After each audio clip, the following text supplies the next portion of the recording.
Good afternoon, good evening, colleagues. Thank you so much for joining us. Today we are joined by Ms. Arisha Hishogami, and we will have a brief conversation about sustainable investment and more exciting topics as well. So, Arisha, you are an expert in sustainable financing. That's quite an important topic, as today and tomorrow we have been discussing how we can better align the different sectors, different industries with the objectives of the 2030 Agenda and the Paris goals. And the investment community has a critical role to play in that, as they really need to be looking at the financial flows of the world and how within the global financial architecture, we need to align financing with the SDGs and Paris-compatible pathways. You're an expert in that area. Can you tell us a little bit about what you do, and over the years, what are some of the signs of progress that you have seen within that community in particular? Okay, thank you, Bahare.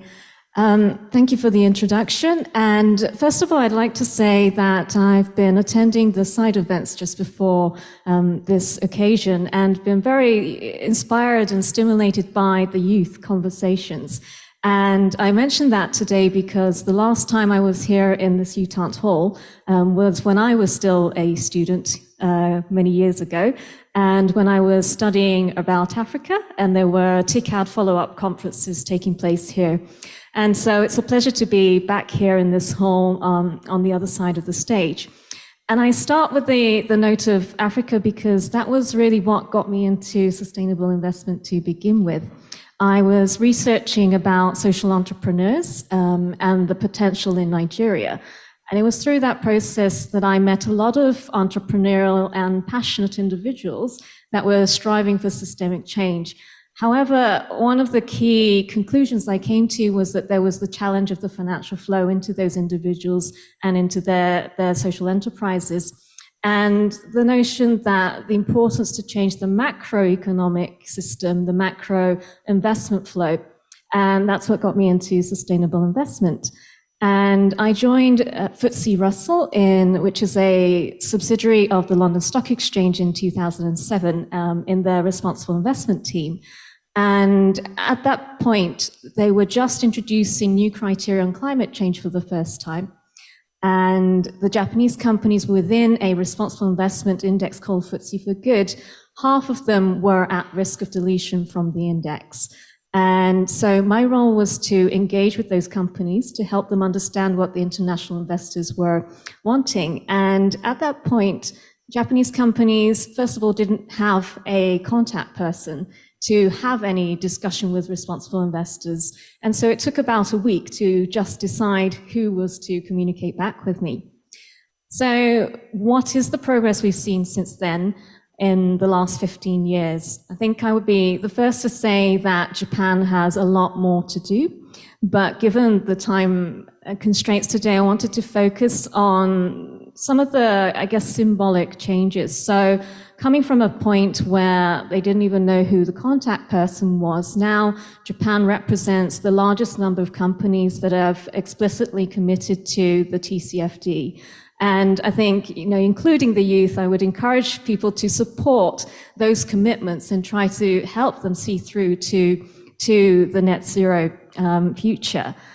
Another aspect is I was working in a data company, and again, people did not even know who FTSE was in Japan at that point. Now, the Japanese Financial Service Agency last week announced the first global code of conduct draft for data and evaluation providers. And there was a lot of discussion about how do we prevent greenwashing today. And one of the aspects of this code of conduct is really to address that, to say, how can we make data more relevant and more responsible, and how can we create an ecosystem in the financial sector to be able to address that? So that's kind of my sort of journey, but also the progress we've seen so far. Thank you, Arisa. Just for the interest of our audience and the participants online, can you very briefly explain what TCFD is?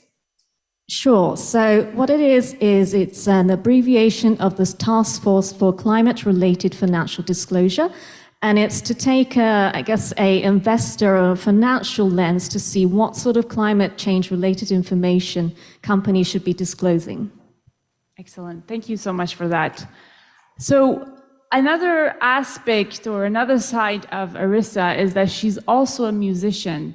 In fact, she is a jazz musician, and we have a clip that we would like to display tonight. So if you could please show the video clip that we have. If I could hear 1,000 years of voices round the open globe, would I make choices to be proud for the loved ones near and far? With wisdom of an ancient tree that witnessed all the ancestry, could I make choices to be proud for the loved ones near and far?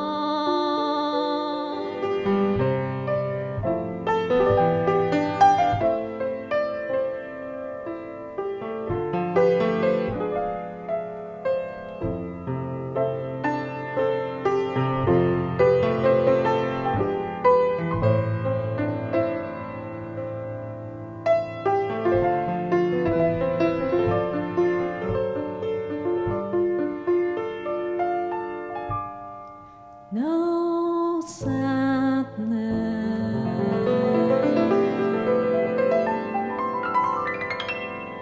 no hunger,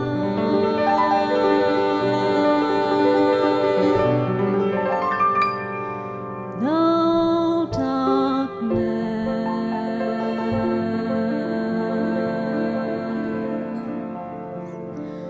nor anger.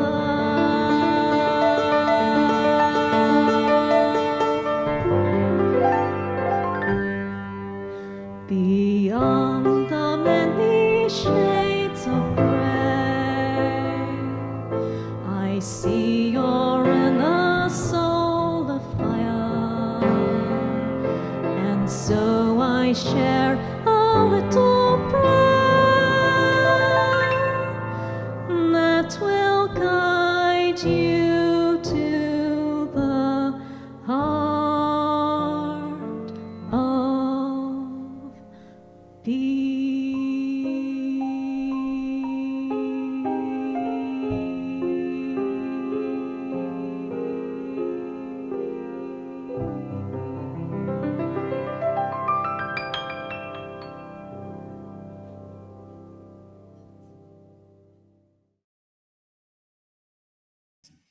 Thank you.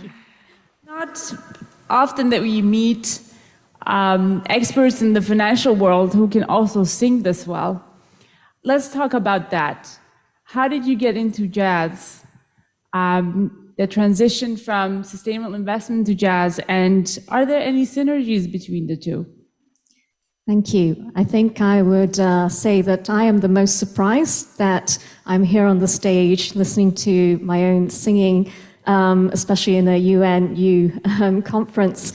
And you would think that jazz and sustainable investment are completely sort of away from each other. But for me, they were quite interlinked. And the reason why is when I was with FTSE, and we won a research mandate with the largest asset owner globally, the Government Pension Investment Fund. And the research mandate was about how to help them understand what it means to be a responsible steward, long-term investor, and how to incorporate environmental and social aspects as part of it. And it was a significant mandate because it was the first time they had even considered environmental and social aspects. And it was not to be public knowledge until the research was completed.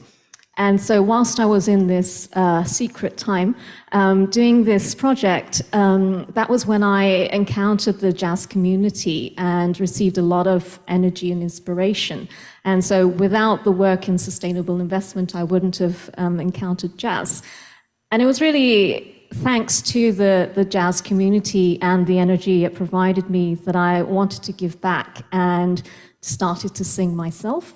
And the song that you heard just now was written by a musician called Hideaki Hori, and it was performed by a person called Naotaka Kusunoki, and the lyrics were written by myself. And in terms of synergies, I think one is, you could say, the lyrics. And obviously, I'm not thinking about ESG or SDGs when I'm in the music mode, but naturally sort of wanting to create a society that I would like to live in the longer term, it seeps out into the lyrics. That song was about peace.